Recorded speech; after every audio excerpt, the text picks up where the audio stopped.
Conditions of great secrecy. Our own Rachel Maddow arrived in Baghdad several days ago to cover the end of combat troops leaving Iraq, happening to coincide with another and important date on the Islamic calendar. Rachel rejoins us now live from the international zone to explain that. Rachel?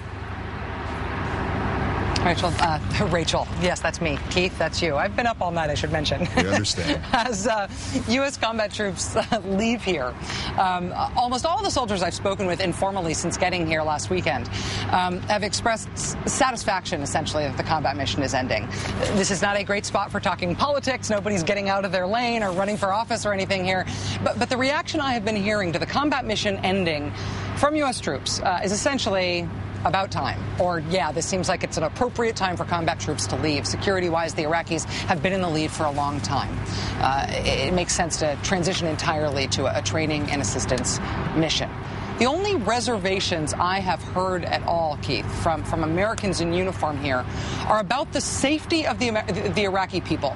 The worry that us leaving means a renewed round of politically opportunistic violence targeting the Iraqi people. Last night, I had the privilege, thanks to our Iraqi friends here, of visiting with a poor Shiite Iraqi family as they broke the Ramadan fast at the end of the day.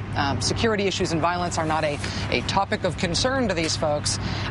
They and their kids live it every day at the sharp end of the stick. Watch what this young Iraqi woman says to me when I ask her about American combat troops leaving right now. How long have you lived in this house?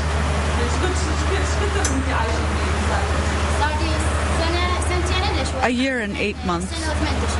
Is the neighborhood safe? Is the neighborhood safe? She says we try not to care too much about what's in the neighborhood. We try just to be at home and be on our own. Before they were here, were they somewhere nearby or did they come from far away?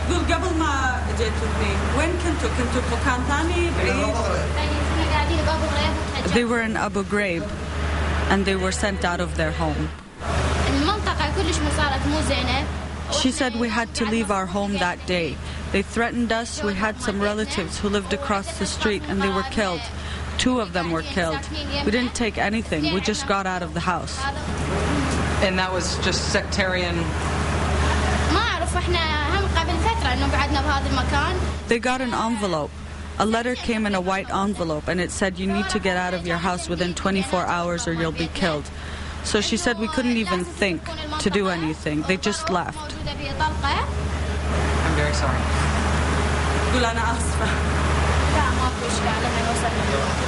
Will it make any difference at all that the Americans will leave? راح يفرق أي شيء إذا الحين دامنا الأمريكان قاعد يطلعون الحين القوات الأمريكية بدها تطلع من العراق فتتوقعين إن هذا راح يسبب أي نوع من فرق؟ We're peaceful people and we don't want anything to do with the Americans. We don't care what happens. We're in the protection of these walls and we don't really know about the Americans or anything else. We can't really say who it is that's causing all these problems. That's just the way it is. If you were looking for a sense of how the continuing American presence figures into the daily life of people here, well, there's one portrait of it. To be clear, when she says that they used to live in Abu Ghraib, what she means is the Baghdad neighborhood of Abu Ghraib. She's not talking specifically about the infamous Iraqi and then U.S. prison here. We'll have some more of that footage, more of that discussion coming up on my show the next couple of nights as we round out a lovely temperate visit to sunny Baghdad in August, now at the end of the war. Rachel, a quick thought. Is it the end of the war? Is any terminology like that appropriate at this hour? You know, I asked Major General Stephen Lanza that while he was here because I honestly don't know if that's the appropriate way to talk about it. I want to show all due respect to the 50,000 Americans who are staying here, who will still be in danger, just as Iraqis are in danger because this is a dangerous place. But as the combat mission ends, as General Lanza said, that means the war is ending. And U.S. troops are crossing the border. The combat troops are gone. Splitting hairs about the actual theatrical handover that happens at the end of this month and what we're going to be calling it. Honestly, the combat mission is over. The war is over. I always worry about it only for this reason. I remember a day in May of 2003 when somebody else explained to us that major combat operations had ended and people just heard ended. And I'm always worry about being premature about that. But